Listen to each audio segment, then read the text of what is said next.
Praise be to Jesus. Hi everyone, Charles here with you. Well, we have some evening news briefs for you for October 10th, 2018. On Wednesday, the Vatican released a list of figures who will shape the concluding document of the October 3rd to 28th Synod of Bishops on Young People, Faith, and Vocational Discernment. And based on the composition of the group, conservatives in the church may feel anew that they've been given a cold shoulder. Yeah, big surprise, huh? In general, the picks are all seen as generally belonging to a more progressive wing of the church, sympathetic to the tone of the Francis papacy. The three delegates named by Francis himself are also, for the most part, close papal friends and collaborators.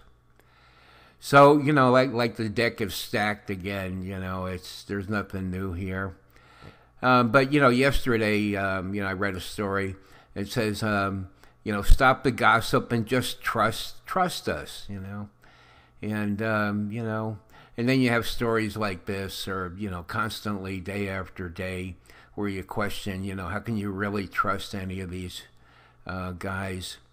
We sit by, and I'm not saying we're just sitting by doing nothing, but, we can't go and do what they can do. We can't take over the church, so, we sit and watch the modernists hijack the Catholic Church, making it into some kind of, I don't know, the fake Church of Francis or something. I don't know. Now let's move on. Okay, well, so before I start this story, I want to go back and set a little groundwork here.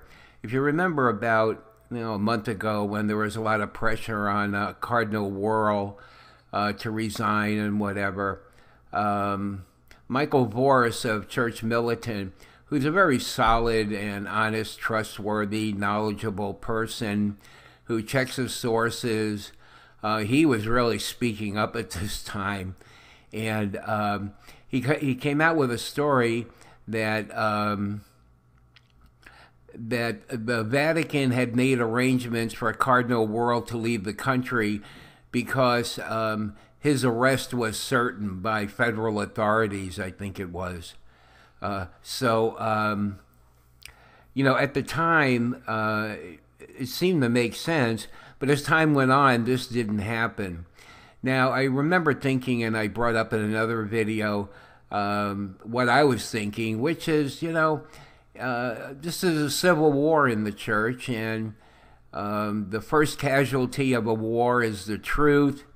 And on top of that, you have spies and double agents.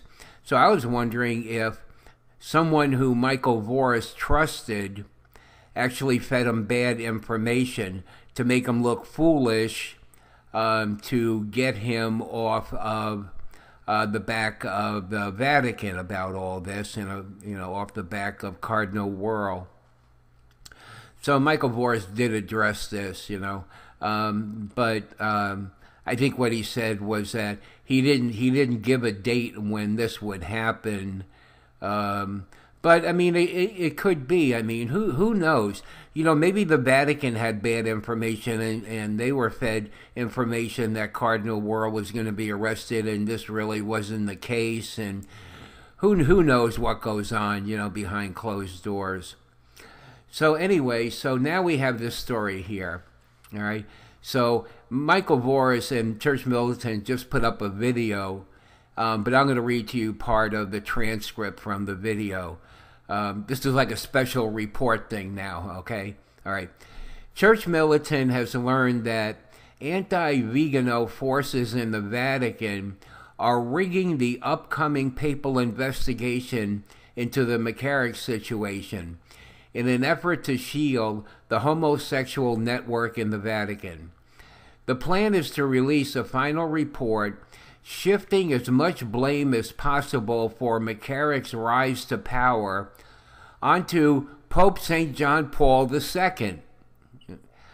The plan is to point to what will be called the undue influence of a longtime female friend who herself had fallen victim to McCarrick's scheming, lavishing her with his charm and financial assistance in an effort to gain her confidence. In other words, the fix is in, and the final report will be nothing but a massive whitewash, misdirecting the public from Pope Francis's direct involvement to that of John Paul's speculative, excuse me, I'm having trouble with that word. Well, I think you understand what I mean. So, speculated involvement.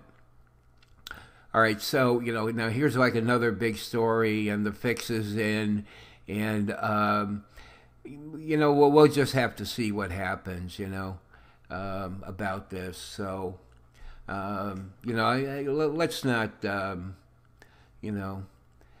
let's not draw conclusions and just take everything we read at face value.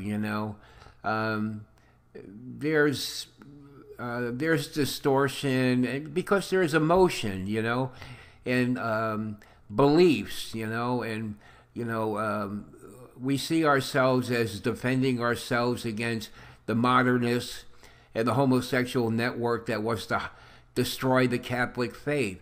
And I really believe that's exactly what's going on. But at the same time, we need to approach things as calmly as we can.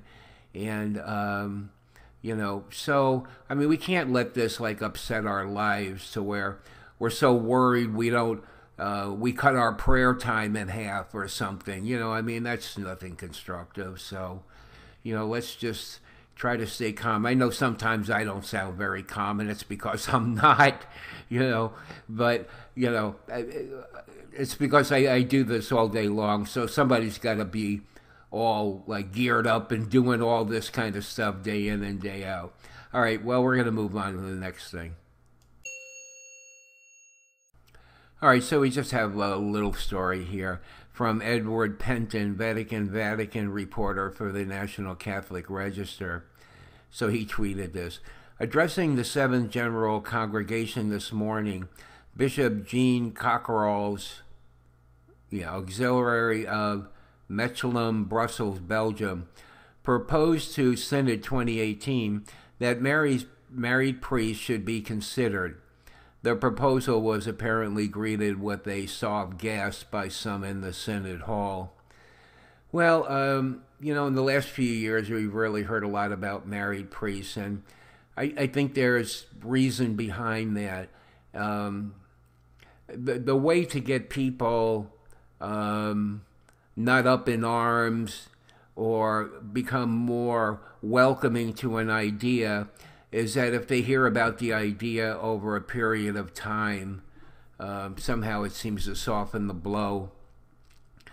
This for sure, as far as I know, is one of the considerations up for the Synod next year, the Pan-Amazonian Synod, this whole idea of married priests. And, the Pope just got done talking with a bunch of married priests who were part of the Eastern Orthodox Church, where they have both married and unmarried priests. And, of course, he was really playing that up. So it seems to me that, this is probably inevitable. Although I really don't get it. I thought a priest was to be married to Christ. And, that's one thing. I know some priests actually wear wedding bands to, just as an outward sign of their marriage to Christ. And the other thing is, whatever time you would give your wife, I don't see how that's really helpful as far as doing God's work, you should be married to Christ, whose main purpose is to save souls. And if you're really a good priest, that seems to me like you'll be, more than busy doing that. And being married would just take time away from that. I don't know, some might say, well, the priest would be happier so he'd do a better job. I mean, I don't know all the arguments about this, so, I mean, that's about all I got to say. So, let's see here. I think that's about it for tonight. And St. Michael's prayers up if you want to pray. And take it easy, and we'll talk to you next time. Bye.